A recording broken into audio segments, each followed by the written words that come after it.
In the previous video, we introduced the ideas of asymmetric information and adverse selection, and we applied those ideas to the used car market. Let's take those same basic concepts and build a basic model of health insurance. Suppose that potential health insurance consumers come in a range of states of health. For instance, the least healthy people might cost about $30,000 a year. That's these folks here. The most healthy might cost nothing in health care. That's these folks over here. Now, consumers know this information, but by assumption, insurers don't. From the insurer point of view, everyone is of the same average health. Here again we have asymmetric information. That is, consumers of healthcare have more information about their health status than insurers do. In this scenario, insurers have to price the coverage based on the average cost among all consumers, namely $15,000. But if the insurance costs $15,000, then a portion of the market, the relatively healthy people, they will choose not to buy insurance, as the cost of that insurance is greater to them than the expected benefit. So only part of this market will buy insurance. The average cost of those who actually will buy is then not $15,000, but $22,500. In that case, the insurance company, if it tries to price at $15,000, loses money. If the insurance company instead raises the price to $22,500, well, the same dynamic is actually going to kick in again. That is, relatively healthy people won't find it worth paying that price, the sicker people still will buy, and that will raise the expected costs to the insurer, and thus the price, even further. This dynamic continues until the individual insurance firm finds there is no price at which it can attract a set of customers with healthcare costs lower than the price of insurance.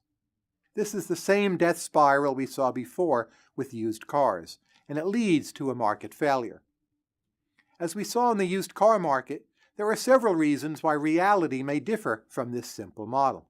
First, the model we laid out would predict that the healthy people, those who exercise, eat their veggies, and buckle their seatbelts, would not buy insurance, while the model is predicting that the smokers, the mountain climbers, and the motorcycle riders would buy insurance. Is this true? Mostly no. The people who buy health insurance actually turn out to be the healthier people as well. Why is that? Well, those who try to avoid risk by eating well also try to avoid risk by buying health insurance. Our initial assumption that everyone calculates costs and benefits in exactly the same way is too simple. Once you account for the fact that people have differential tolerances for risk, you can end up having the healthier people be those who choose to buy the health insurance. This is called propitious selection, where the people who buy the health insurance are healthier, not sicker than average.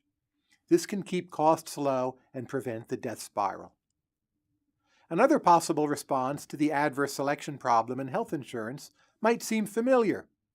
If you recall, we saw that services such as Carfax and certified inspections can alleviate the asymmetric information problem when buying a used car.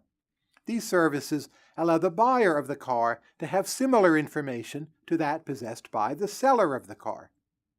The result of this information is that better cars can sell for more and lemons can sell for less. Is there an analogous approach for people and health insurance? Well, yes, the health of people can be inspected just as cars are inspected. So while consumers initially may have more information about their health than what the insurance companies have, a checkup will allow the insurance firms to get a better idea of a consumer's expected healthcare costs. And that allows the insurance companies to charge healthy consumers less and sicker consumers more. In the used car market, that seemed like a pretty good solution. After all, better cars should sell for more and lemons should sell for less. In the health insurance market, that solution might work, but some people feel it is doubly unfair. Not only are the sick, but now they also have to pay more for their health insurance. Another problem with inspection is that it might reveal too much information, thereby rendering health insurance no longer viable. For instance, let's say there's a very good diagnostic test, and it determines that a patient A has cancer, and then B, we know that cancer will cost $1 million to treat. Well, to insure against that cancer, the price of the policy has to be about $1 million. But that's no longer insurance, that's just presenting the patient with a bill. Insurance is protecting against unexpected states of affairs, and it's a kind of risk pooling, a kind of protecting yourself against the high bill. But if you're getting the high bill no matter what when you're sick, well, then we've lost those benefits of insurance. Another solution to the adverse selection problem, one used extensively in the United States, is group health insurance through employers. Most people in America don't purchase insurance directly. Instead, their employer purchases it for them as part of a group plan. The benefit of this system is that the insurance company doesn't have to worry about adverse selection so much. The employer doesn't know much more about its employees' health than does the insurance firm. Furthermore, the employer is going to be buying health insurance for the employees regardless of their health. So for these reasons, the adverse selection problem is much weaker with group health insurance. Group health insurance, however, does cause other problems. If you lose your job, you can lose your health insurance. And what do we do about retirees? In the United States, various laws have made health insurance more portable, and furthermore, retirees are insured by the government under Medicare. So there are some solutions, albeit imperfect ones, as usual. The most recent approach to the adverse selection problem was implemented in the Affordable Care Act, otherwise known as Obamacare. Under the Affordable Care Act, everyone is supposed to buy health insurance. If you don't, you will be fined by law. The idea here is to force all the healthy people into the pool of those who buy insurance. That will moderate the cost of health insurance, and we will avoid the death spiral. As you can see, although the adverse selection model is pretty simple, it has lots of applications to some pretty complex real-world problems. Next up, we'll tackle moral hazard. See you then.